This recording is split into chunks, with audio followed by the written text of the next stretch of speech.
Welcome back, guys. This is back for another E36 update, and I'm going to show you the progress we're going to do. We're going to start on the getting the diff welded, and hopefully get some more bits back, and we can progress from there. So I'll keep you informed what's going on first. So first job was to weld the diff. Right, got the back plate off now. I've done a measurement in here, and what I'm going to do is make some square bits of plate to go in here. That's 30mm wide by, let's have a quick measurement, by about a 45mm wide piece of plate. So I'll make 2 of them to go in between the gears and then weld all the gears together. And then I've also left the gearbox oil in, so any bits that come out of the weld will go into the gearbox oil, and then when I come to flush it out, all the bits will come out with it, and then I'll put some fresh oil in it, and that's ready to go then. So we'll get this all welded up now.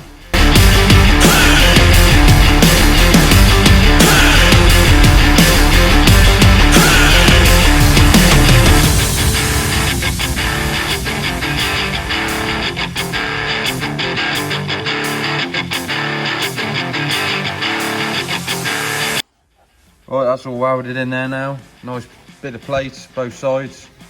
So that's all ready to go. I'll drain the oil out now, and then we'll clean off this gasket, put some new seal around it, and get that on. Then we'll put some new oil in it. Right, that's the diff all done with fresh oil in. If anybody wants to know, I always use Comma LSD oil in a welded diff. It's what I've always used. The parts have come back from the powder coaters, so that's really cool. I put the poly bushes in the subframe, and I'm going to put the new Japanese drilled hubs onto the front hubs, so they're all back. Blackpool powder coating do an awesome job. They always have done, so big thanks to them. And then we can bolt some bits on, but I'm waiting on basically a lot of bolts from the zinc coaters, so I'm just going to do what I can. So the grille can go on now permanently, because time is running out, and I don't think I'm going to get the car painted, which is kind of sucks. But I'm not 100% on the colour yet. I don't know what colour to go with the car. I've got a few ideas in my head, but we'll see. The only other thing I might do before Matsuri is, just because these strut tops suffer with them, is I might make a strut brace, but weld the actual strut tops at the same time with a strut brace, and then make something that's simple to go across, that will be easy to take in and out. But yeah, we're just running out of bits at the moment, so I'm going to do a little bit today, and then I'll try and do some more when some more bits come in, so stay tuned. Right, next job I think is the clutch has arrived. So I'm going to clean the flywheel up on the DA, on the compressor. That's where the compressor's running. So what I'm going to do is I'm going to degrease the gearbox, just so that's a lot cleaner. I ain't got to really work around with dirty stuff again. And we've got to put this, we've got to put the flywheel on, but we've got to put that shield on first. Put the flywheel on, get the clutch aligned, which I'll make with a couple of sockets and make a little bit of a tool. I'll clean this off, and we'll get the gearbox in today. So hopefully we'll have a gearbox in, the gear lever in place, and start working on to other things. Still waiting for the bolts from the zinc coaters, but I can't really do anything else. But I can get the gearbox in, make sure it seems okay, and it's a bit more progress. So let's get her in.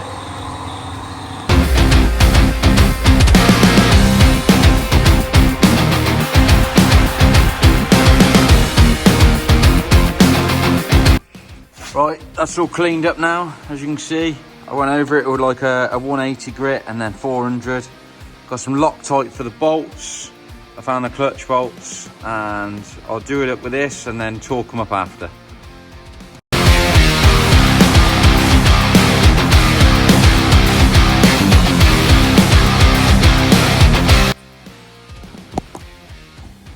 Right, show you a little trick I use. So I found a socket that's the same size as the main input shaft on the gearbox, and then I use a 3/8 extension, and then I use a 1/2 inch. In this case, it's a 14mm 1/2 inch socket that goes over the top. That goes into there really nicely, and then the 14mm socket goes into there really nicely. So what we'll do is we'll get that on. Just got to check which way around it is.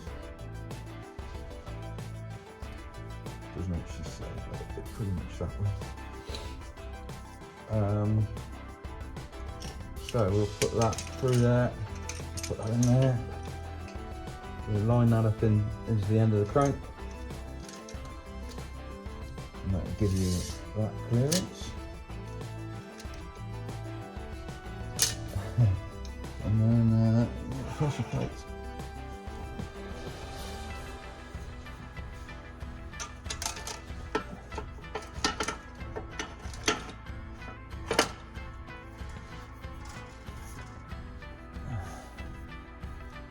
And that should be, it's on the 3 dowels, and then they should have 6 bolts, which are Allen bolts. I haven't got the tool for this yet, so I'll have to go and get that.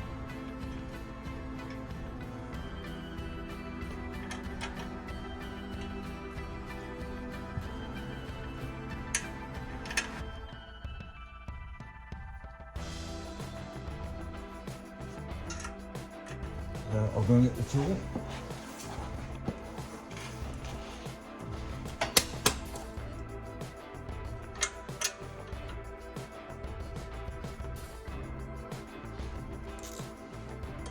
Now, a lot of people like gun these up with a little 3/8 gun.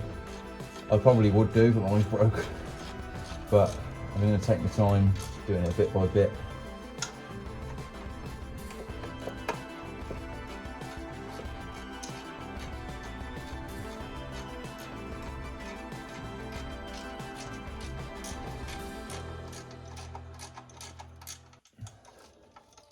Clutch is still loose anyway at the moment.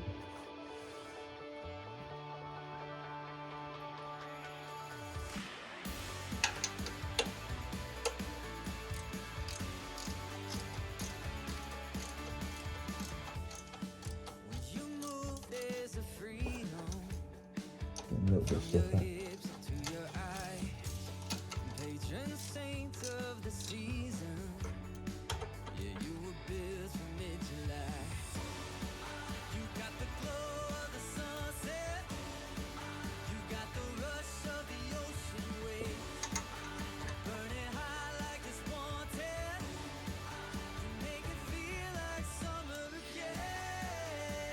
Right, now it's at the kind of right,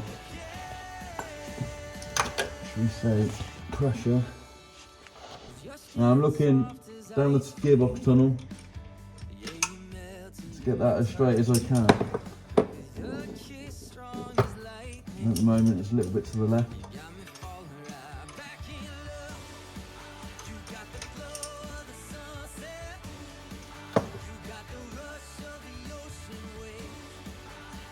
I'd say that's good to go.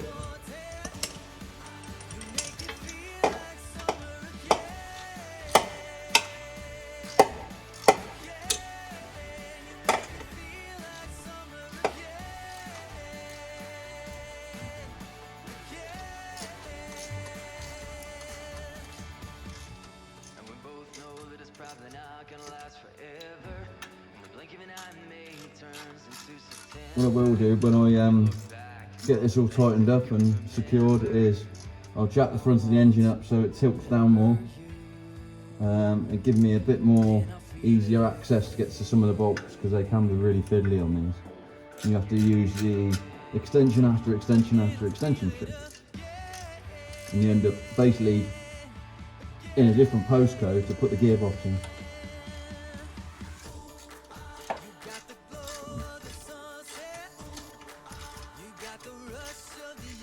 Looks like it's not moving on, that's good.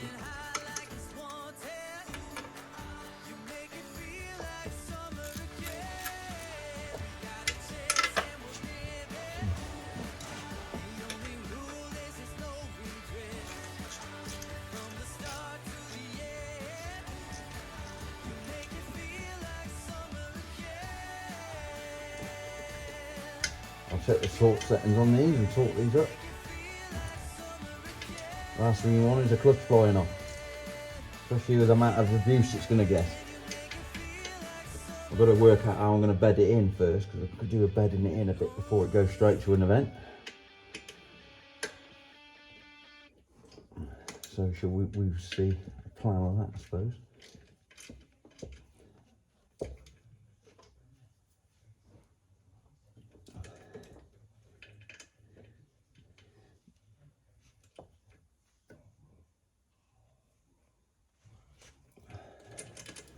Right, so I'll get this all torqued up and then we'll get the gearbox in. Right, we're still waiting on some bolts. I've managed to get these hubs in with the new bearings and it's got the new shoes on. I'll get the discs later on. We are waiting, we are struggling with parts now. I know a lot of people are struggling with parts. So I'm going to do my best. I've got the rock cover gasket, so I'll put that on now. And yeah, I can do the oil change and a few other things, but I'm kind of running out of parts again. So I've done, I did do a little bit of the handbrake, but again, I'm waiting for some unions. So the handbrake is plumbed in under the car, but I got no TP, so I can't do the back. So yeah, it's a bit of a nightmare dealing with parts, and especially when you're on a bit of a tight deadline. But do what I can. I'll get this rock cover gasket on, and we just have to keep going from there.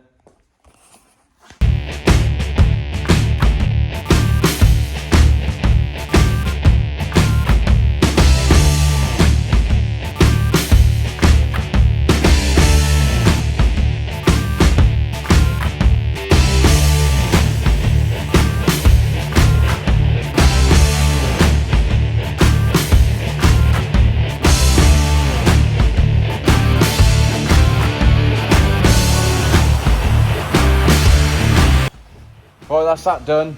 The old one was like gone rock hard. Basically, the rubber had gone rock hard, so I'm not surprised it was leaking. So I put all fresh ones in, fresh plugs. Still got to do the oil change. Another job that I thought about was I had an old towing eye that I've taken off. I don't know whether it was off one of my old cars or a customer's car that he probably threw away. I had it hanging up in the workshop, and I thought I'd better put that on. But because of where the new kit's going to be, I mean, the new kit isn't ready yet, but I don't want to chop the SE bumper up, so I'm just going to have a little slot in.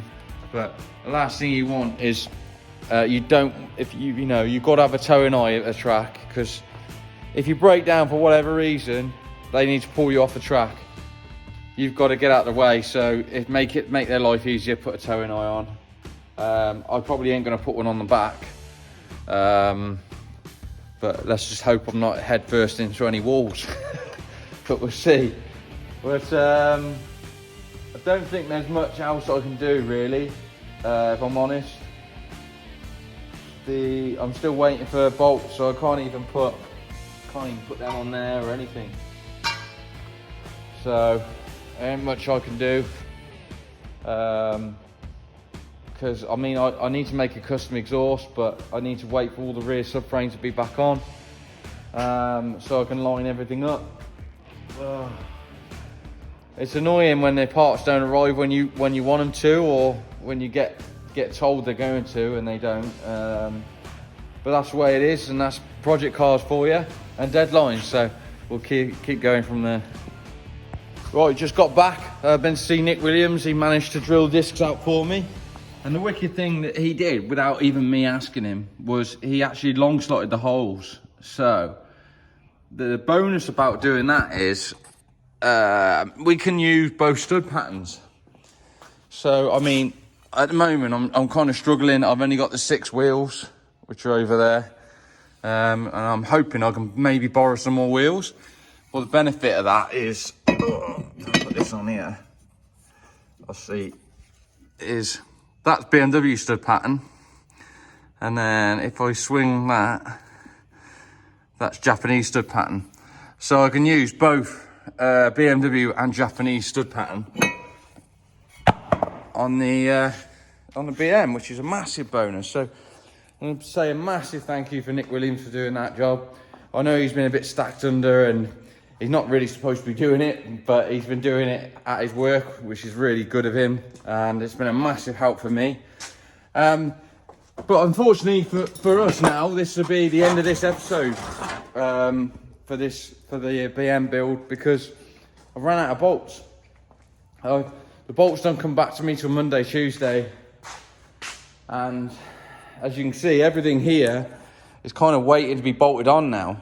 I mean, that strut's not even bolted on. Look, you can see there's no bolt in there, and I can't do anything without the bolts, so kind of stuck with how far I can go, because subframe needs to be on so I can do the exhaust, and then I'm waiting for brake lines to turn up, some T-pieces, so kind of stuck again with parts, which is really frustrating, but that's the way it is when you're building the car. I've still got 2 weeks, so, and a massive, Ollie Jordan's been on the phone.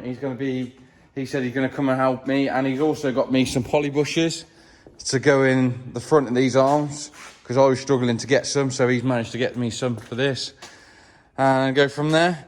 There's a little bit of a sneak preview of the new spoiler, but we won't go into that yet. That'll be a whole nother episode. That's the start of the HM Sports version 2 kit, which unfortunately is probably not going to be coming out this year. Probably going to be coming out early next year, but I'll keep you informed with that. I've still got to create the kit. I've got some bits, but I can't afford to buy the rest of it because there's so much going on with the E39 build as well. So make sure you go over to the Instagram page, HM Sports Aero, and you'll see some updates on the E39. And I'll keep you as much as I can updated with this. And thanks very much for watching. We will get some, as soon as I got some bolts. It's going to be a hectic week next week, so there's going to be a lot of long nights, and if I have any days free, which I will be struggling with, because I am flat out on Mark Todd's wagon, and so see what we can do. But thanks very much for watching. Make sure you like and subscribe, and we'll see you in the next one.